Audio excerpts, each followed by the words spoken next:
Hello, good afternoon. Michael Wynn, Chief Digital Officer of Digital Ops, a division of RB Oppenheim Associates. Welcome to the Digital Marketing Podcast and video where we talk about digital marketing strategies to help grow your business. Super pumped today. I'm joined by UpGrow's Ryder Meehan from San Francisco, California. Literally West Coast meets East Coast as we're based here in Tallahassee, Florida. Ryder, thank you so much for joining the show today. Good morning / afternoon, Michael. Thanks so much for having me. I'm so excited to talk about, so few people want to talk to me about B2B, LinkedIn, and technical marketing. I'm always trying to push it on my wife. So I'm excited to have like a willing audience here. Yeah, for sure. Yeah, I think, as we talked before we got on air, the real difference between your agency and what some of the other digital marketing agencies that are out there, you guys have really made a shift to performance-based digital marketing. Tell me about what that shift really means and what that looks like for you guys. Yeah, so like ultimately what do our clients engage us for? They want sales and they want revenue and clients. And as a performance agency, we lean a lot on analytics as well as owning much more of the funnel than we have historically in the past, or what some weaker agencies may have done. So in the past, or agencies that are still kind of falling behind are just driving impressions or clicks. They may be going as far as leads and calling it a day. We want to go much deeper than that. So not just, of course we want to drive clicks and leads, but we also want to look at, are those leads quality? Are they progressing through the sales process? Are they becoming opportunities and hopefully closing for the client? So a lot of our clients use what they call an MQL, or minimum qualified lead, and they'll use the algorithm to say, like, is this a college student, or is this a CEO at a 300-person company? So looking at the quality of the lead, how engaged are they? Are they at a point where they're ready to make a buying decision, or are they just exploring and wanted to read our ebook? So going, much deeper than just clicks and leads, but using CRM and understanding our clients' CRM and audience and all of that helps us be much smarter about our marketing, use the right offers, the right assets, target the right audiences. Another really important factor for us at UpGrow, since so many of our clients are high tech, they're in the software and developer space. They're targeting CTOs or software developers. That's why a lot of our staff are, past developers. They know how to speak the language. They understand how a user would use the software that our client offers. So when we have a client that has a time series database, we're not, going to Wikipedia to try to understand what that is. Like, we have some basic understanding, and we know how it would be used, and we know what kind of language or what kind of benefits and features we need to put up front to compel the prospect.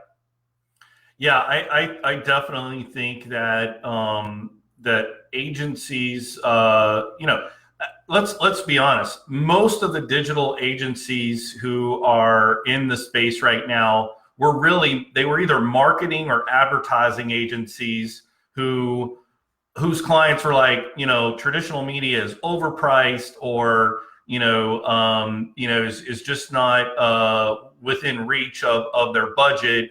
And so they're kind of reaching for the new shiny service mix. And quite frankly, they're deploying the same tactics of, taking a single piece of creative, like a TV commercial, and putting big budget behind it. But as you know, that doesn't work, because, the CTO or the CEO or the CMO that you're trying to target, they have very different reasons why they want to choose this product or service over someone else. And so you've got to be able to have this, very contextual, matched with buyer motivation, creative broken out, right? Exactly. We can't show the same offer to all of the prospects. We need to have a funnel. We need to hit them with the top of the funnel asset, something that's educational and adds value for them. A lot of our clients, when we start with them, they're going straight to, book a sales call. So all of their, that is very wishful thinking. But it's just not the reality that we live in. Like it's very difficult to pull someone out of their LinkedIn feed for a product or a brand that they haven't yet heard of and not familiar with, and go take a sales call with them. Like you need to warm them up a little bit. Yeah, you almost I don't know that businesses think like this, but I if I could put it in a modern day translation, like they almost think like, hey, they're just going to swipe right and then, go straight to, having the relationship, slipping into the sheets, and it's like, no, like there's this whole process, this courting process that they have to go through. And in a courting process, you have to learn about one another. You have to learn about, all your quirks and all your, what's unique about you. Like, what do I learn about you that I fall in love with you and want to marry you, right? And you're right. I think clients, they just want to, they're in their mind, it's like, hey, can I buy you a drink? Yes, great, let's get married. Yeah, you should show up on the first date on one knee. Yeah, that's it. Well, okay, so we definitely know that's a challenge. Let me ask you this: what do you find?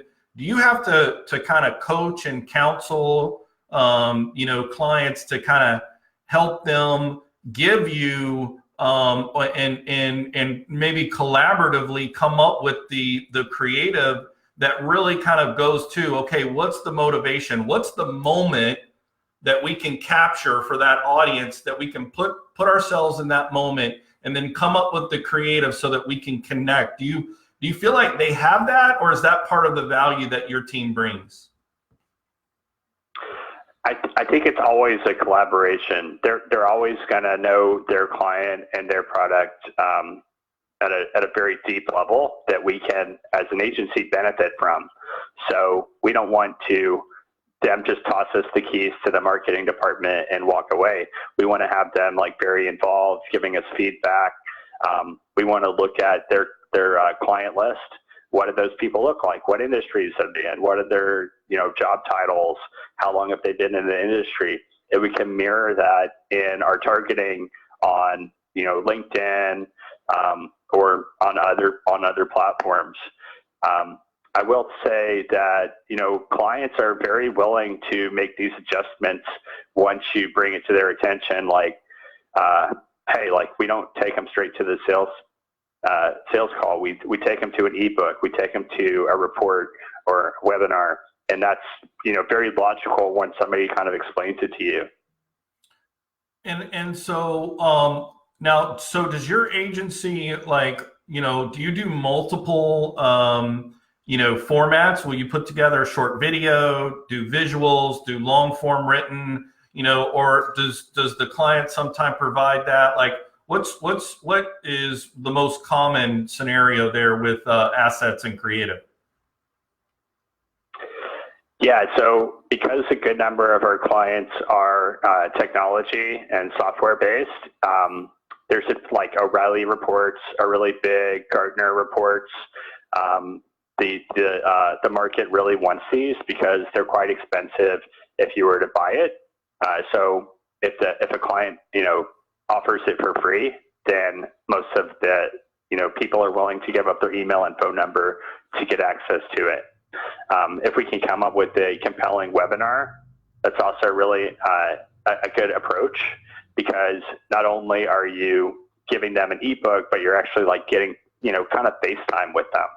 And you can do it at scale where you have 30, 40 people on the webinar. It's not that much effort to have a technical person, demo the product to that many people at scale. You can record that and make the webinar on demand, which is really nice.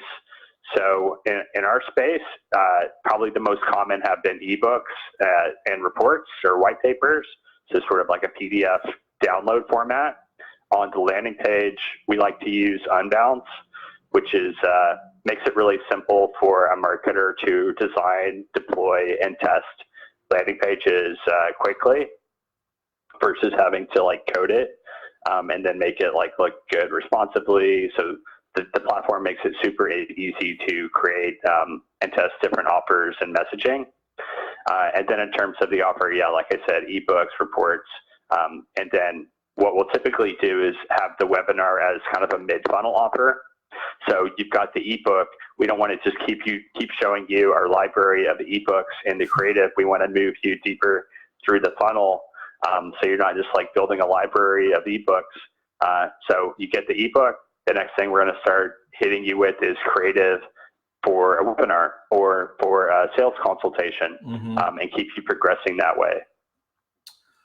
That's why it's so important to segment your audiences and say hey, if they hit this thank you page for the ebook, we'll move them to a different audience, and then we'll keep and exclude them from the ebook audience. Absolutely, love it. Ryder, tell me what you're seeing in LinkedIn right now. I know we're seeing organic LinkedIn is great, but tell us about paid LinkedIn and what are you seeing? What's working right now in that space? Yeah, LinkedIn as an ad platform has really upped their game in the last, I'd say 2 years. If you asked me 2 years ago what my thoughts were on LinkedIn ads, is that it wasn't that effective. It's really expensive, but they've really increased their targeting options.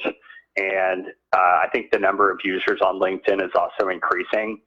So compared to when you have a professional service or product that you're selling a B2B product, compared to say a Facebook or a Twitter, the mindset is very different. Absolutely. They're trying to look at their kids' photos or engage with family and friends. Where on LinkedIn, they're to do business, right? So you're interested in business products and business services. The LinkedIn ad platform has matured dramatically. They also added lookalike targeting, I guess about maybe 6 months or a year ago. Yep. Which has really improved the way we can target. And if you have, this is one of my favorite ways to use LinkedIn ads. If I have a client with a cold outreach prospect list, they just have a list of, say that they're trying to reach the automotive industry, they have a list of CMOs in the automotive industry that we're trying to reach, export that list, upload it into LinkedIn, and we can hit that entire list with ads, so super targeted. And what's really nice is when you pair that with the sales team, right? So we've got LinkedIn ads in their inbox. The sales team is cold emailing and calling them at the same time. So this is sort of ideal, right? We can't afford to blast everyone, but we can be very narrow and targeted, and then reach them at a high enough frequency that they notice us. And from that prospect's mind, they're like, oh, I keep seeing this brand on LinkedIn. They're emailing me, they're calling me, I'm seeing their banner ads across the internet. They feel that our presence is very high, even though we're being very targeted with who we reach. Yeah, that's great feedback.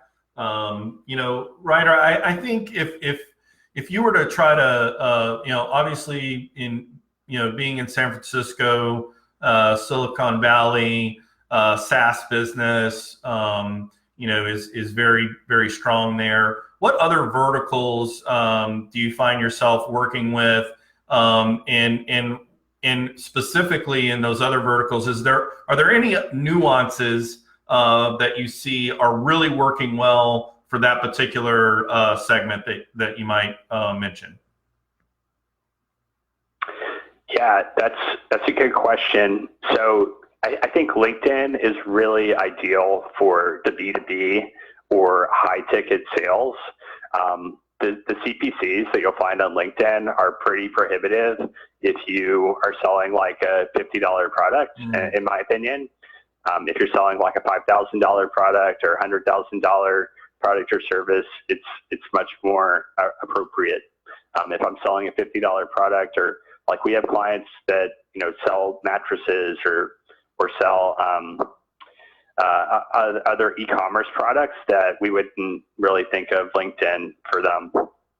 That's a really, really great insight. So yeah, it would make sense if I'm a realtor and I'm selling a $250,000 home up to $5 million. If I'm on a platform where affluent people go, even if they're in business sense, that's one way to really kind of avoid the unqualified leads, if you will. Oh yeah. Or if I'm in the financial sector, if I'm an equity firm or financial advisor, managing $500,000 or more, that platform is going to also be something that is good. What do you think is the difference when we talk about just really drilling down to assets, images versus video in your ad runs on LinkedIn? Do you see a difference there? Are both really good right now? Yeah, so if you can get video, if you can get your client to invest in high quality video, that is typically the preference. I think it's more engaging. You can say a lot more in a video than you can in an image, obviously. But it's still, a lot of our clients are struggling to get the video assets done at the high quality professional level that they'd want it at. But yeah, if we can get video, like that would definitely be the preference. Nice. Cool. Well, Ryder, again, it was very, very nice to have you on the program today. I guess if you were going to have any last minute parting words, to share with our audience, give it a shot. Yeah. So I just want to encourage all the marketers to think kind of next level and move beyond just the click. And potentially even just the lead. Like, look at your lead quality. Are the visitors and leads and emails that you're driving, are they highly qualified? And to answer those types of questions, you really do have to invest in understanding analytics, as well as how to navigate CRMs and look at that type of stuff.